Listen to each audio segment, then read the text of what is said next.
ഒരു Android phone ഉണ്ടെങ്കിൽ അതിൽ ഗൂഗിൾ ക്രോം ഉപയോഗിക്കാത്ത ആൾക്കാർ വളരെ കുറവായിരിക്കും. അപ്പോൾ അത്തരത്തിൽ ഗൂഗിൾ ക്രോമിലുള്ള ഒന്ന് രണ്ട് വളരെ ഇമ്പോർട്ടൻ്റ് ആയിട്ടുള്ള പുതിയ അപ്ഡേറ്റുകളാണ് ഇന്നത്തെ വീഡിയോയിൽ നമ്മൾ ചർച്ച ചെയ്യുന്നത്. അപ്പോൾ ഇതിനെപ്പറ്റി മനസ്സിലാക്കുന്നതിനായി നമ്മൾ ആദ്യം ഗൂഗിൾ ക്രോം ഓപ്പൺ ചെയ്യേണ്ടത്.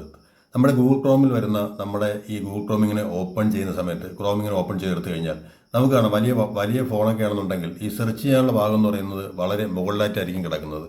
അപ്പോൾ ഇതിനെ നമുക്ക് താഴേക്ക് കൊണ്ടുവരാനുള്ളൊരു ഓപ്ഷനുണ്ട്. അപ്പോൾ ഈ ഒരു സെർച്ച് ബാറിനെ നമുക്ക് താഴേക്ക് എങ്ങനെ കൊണ്ടുപോകാമെന്ന് നമുക്കൊന്ന് പരിശോധിക്കാം. അപ്പോൾ ഇതിനെ നമ്മൾ ചെയ്യേണ്ടതെന്ന് പറയുന്നത് ഈ ഏറ്റവും മുകളിൽ കാണുന്ന ഈ സെർച്ച് ഗൂഗിൾ ടൈപ്പ് എന്നുള്ളത് നമ്മളൊന്ന് അമർത്തി പിടിക്കുക. ഇങ്ങനെ ഒന്ന് അമർത്തി പിടിക്കുന്ന സമയത്തായി ഇവിടെ നമ്മളൊന്ന് ജസ്റ്റ് ഈ പറയുന്ന ഭാഗത്തായി അമർത്തി പിടിക്കുമ്പോൾ move address bar two the bottom എന്നൊരു ഓപ്ഷൻ ഇവിടെ കാണിക്കും. നമ്മൾ ഇതിനെ ക്ലിക്ക് ചെയ്ത് കൊടുക്കുകയാണെന്നുണ്ടെങ്കിൽ നമുക്ക് കാണാം നമ്മുടെ ഏറ്റവും മുകളിലുണ്ടായിരുന്ന ആ അഡ്രസ് ബാർ നേരെ താഴേക്ക് വന്നിരിക്കുന്നത്. ഇപ്പോൾ നമുക്ക് ഒരു കൈ കൊണ്ട് തന്നെ ഇവിടെ നമുക്ക് ടൈപ്പ് ചെയ്യാൻ സാധിക്കും.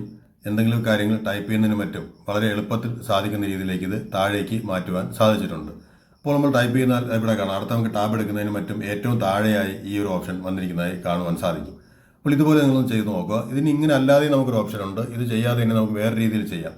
അതിനെ നമ്മൾ ആ ഗൂഗിൾ ക്രോമിൻ്റെ തന്നെ ആ ഫ്രണ്ട് പേജിലേക്ക് വരുന്ന സമയത്ത് ഇവിടെ നമ്മുടെ സാധാരണ രീതിയിൽ നമ്മളെ ഗൂഗിൾ ക്രോം നേരത്തെ പോലെ നമ്മൾ ഓപ്പൺ ചെയ്യുന്നു. ഗൂഗിൾ ക്രോം ഓപ്പൺ ചെയ്ത് അതിലായി നമ്മൾ ആ 3 ഡോട്ട്സ് ഉണ്ടാവും ഏറ്റവും മുകളിൽ. ആ 3 ഡോട്ട്സിൽ ഒന്ന് ക്ലിക്ക് ചെയ്യുക. അപ്പോൾ അവിടെ കുറച്ച് സെറ്റിംഗ്സ് എന്നൊരു ഓപ്ഷൻ വരും. ആ സെറ്റിംഗ്സ് ക്ലിക്ക് ചെയ്തതിന് ശേഷം കുറച്ചൊന്ന് താഴേക്കായി മാറ്റിക്കഴിഞ്ഞാൽ അഡ്രസ് ബാർ എന്നൊരു ഓപ്ഷൻ ഇവിടെ കാണുവാൻ സാധിക്കും. Address bar. അപ്പോൾ എന്ത് ചെയ്യുമെന്ന് പറഞ്ഞാൽ ഈ അഡ്രസ് ബാറിൽ നിങ്ങളൊന്ന് ക്ലിക്ക് ചെയ്ത് കൊടുക്കുക. ക്ലിക്ക് ചെയ്യുന്ന സമയത്ത് ഇപ്പോൾ കാണാം ഞാനിപ്പോൾ ബോട്ടത്തിലേക്കാണ് മാറ്റിയിരിക്കുന്നത്. അപ്പോൾ ഇതുപോലെ നിങ്ങൾക്ക് ഇത് ബോട്ടം എന്നുള്ള ഓപ്ഷൻ സെലക്ട് ചെയ്താൽ ബോട്ടത്തിലേക്ക് മാറും.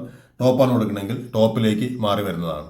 അപ്പോൾ ഈ രീതിയിൽ ഗൂഗിൾ ക്രോമിൻ്റെ അഡ്രസ് ബാർ നമുക്ക് താഴെയും മുകളിലും മാറ്റി നമുക്ക് ഉപയോഗിക്കുവാൻ സാധിക്കും. ഇതാണ് ഇപ്പോൾ ഏറ്റവും ലേറ്റസ്റ്റ് ആയി വന്നിരിക്കുന്ന ഒരു ഫീച്ചർ. ഇനി മറ്റൊരു ഫീച്ചർ എന്ന് പറയുന്നത് വളരെ എൻഹാൻസ്ഡ് ആയിട്ടുള്ള ഒരു പ്രൊട്ടക്ഷൻ ഗൂഗിൾ ക്രോം ഇപ്പോൾ നൽകുന്നുണ്ട്. അതായത് AI അധിഷ്ഠിതമായിട്ടുള്ള മറ്റുള്ളവർക്കൊന്നും നമ്മളെ കയറി അല്ലെങ്കിൽ ഫിഷിങ്ങോ മറ്റും പ്രശ്നങ്ങൾ വൈറസുകൾ അറ്റാക്ക് ചെയ്യാതിരിക്കാൻ വേണ്ടിയിട്ട് ചെയ്തു വയ്ക്കാൻ സാധിക്കുന്ന ഒരു സെറ്റിംഗ്സ് ആണ്. അപ്പോൾ ഇതെടുക്കുന്നതിന് നമ്മൾ ചെയ്യേണ്ടത് നേരത്തെ പോലെ തന്നെ നമ്മുടെ ഗൂഗിൾ ക്രോമിൽ ഇങ്ങനെ ഓപ്പൺ ചെയ്ത് വെച്ചിട്ട് അതിൻ്റെ 3 ഡോട്ട്സിലും ചെക്ക് ചെയ്തതിന് ശേഷം അവിടെ സെറ്റിംഗ്സിലേക്കൊന്ന് ക്ലിക്ക് ചെയ്യുക. ആ സെറ്റിംഗ്സിൽ ക്ലിക്ക് ചെയ്ത് കഴിഞ്ഞാൽ കുറച്ച് താഴേക്ക് നീക്കുമ്പോൾ ഇതുപോലെ നിങ്ങൾക്ക് പ്രൈവസി ആൻഡ് സെക്യൂരിറ്റി എന്നൊരു ഓപ്ഷൻ കാണും. നിങ്ങൾ ആ പ്രൈവസി ആൻഡ് സെക്യൂരിറ്റി എന്നുള്ളിടത്തൊന്ന് ക്ലിക്ക് ചെയ്ത് കൊടുക്കുക.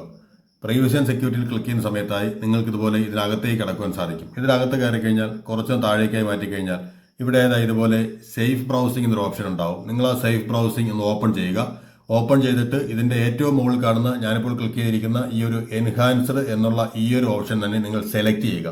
ഇത് സെലക്ട് ചെയ്ത് കഴിഞ്ഞാൽ അത്യാവശ്യമുള്ള വൈറസ് അറ്റാക്കുകളും മറ്റ് പ്രശ്നങ്ങളുമൊക്കെ ഒരു പരിധിവരെ AI അധിഷ്ഠിതമായി എൻഹാൻസ്ഡ് ആയിട്ട് നമുക്ക് ബ്ലോക്ക് ചെയ്യുന്നതിനായി സാധിക്കുന്നതാണ്. ഇനി നമുക്ക് അടുത്തായി നമ്മുടെ ഗൂഗിൾ ക്രോമിൻ്റെ ഓവറോൾ സേഫ്റ്റി സെറ്റപ്പ് ഒക്കെ എങ്ങനെയാണെന്ന് മനസ്സിലാക്കുന്നതിനായി ഒരു രീതിയുണ്ട്. ഇതിനെ നമ്മൾ വീണ്ടും നമ്മുടെ ആ ഗൂഗിൾ ക്രോം ഒന്ന് ഓപ്പൺ ചെയ്ത് നമ്മൾ നേരത്തെ പോലെ തന്നെ ഒന്നുകൂടെ ആ 3 ഡോട്ട്സിൽ നിന്ന് ക്ലിക്ക് ചെയ്ത് നമ്മൾ ആ സെറ്റിംഗ്സിലേക്ക് പോകുന്ന സമയത്തായി ഇവിടെ നിങ്ങൾക്ക് സേഫ്റ്റി ചെക്ക് എന്നൊരു ഓപ്ഷൻ ഇവിടെ കാണാം. സേഫ്റ്റി ചെക്ക് നിങ്ങൾ ഇത് ചെയ്യണം. ഈ സേഫ്റ്റി ചെക്കിൽ ഒന്ന് ക്ലിക്ക് ചെയ്ത് കൊടുക്കുക. ഈ ക്ലിക്ക് ചെയ്ത സമയത്തായി നിങ്ങൾ കാണാം നിങ്ങളുടെ ഗൂഗിൾ ക്രോം എന്തൊക്കെയാണ് ഇപ്പോൾ ഉള്ള ഫീച്ചേഴ്സ് എനേബിൾ ആണ്, എന്തൊക്കെ നിങ്ങൾ ചെയ്യേണ്ടതുണ്ട്, എന്തെങ്കിലും നിങ്ങൾ ചെയ്യാതെ ഇട്ടിട്ടുണ്ടെങ്കിൽ അതിന് റിമൈൻഡ് ചെയ്യുന്ന കാര്യങ്ങളുണ്ടാവും. ഇതിൽ നിന്നും നിങ്ങൾക്ക് എന്തെങ്കിലും പ്രശ്നങ്ങളുമായിട്ട് കാണിക്കുന്നുണ്ടെങ്കിൽ ആ ഭാഗം ക്ലിയർ ചെയ്യുന്നതിനായി നിങ്ങൾക്ക് അതിൽ ക്ലിക്ക് ചെയ്ത് അതിൽ പറയുന്ന കമാൻഡുകൾ അനുസരിച്ച് പോയി ചെയ്ത് കൊടുക്കാവുന്നതാണ്. അപ്പോൾ ഗൂഗിൾ ക്രോം ഉപയോഗിച്ച് ചെയ്യേണ്ട വളരെ പ്രധാനപ്പെട്ട ഈ ഫീച്ചറുകൾ നിങ്ങൾ എല്ലാവരും അറിഞ്ഞു വയ്ക്കുക. പ്രത്യേകിച്ച് നിങ്ങൾ ആൻഡ്രോയിഡ് ഫോണിൽ ഈ സെക്യൂരിറ്റി ഫീച്ചേഴ്സ് എല്ലാം എനേബിൾ ചെയ്ത് വെക്കണം.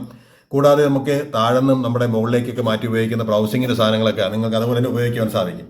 അപ്പോൾ ഇതൊന്ന് ശ്രദ്ധിക്കുക. മറ്റൊരു വീഡിയോയുമായി വീണ്ടും കാണാം. നമസ്കാരം.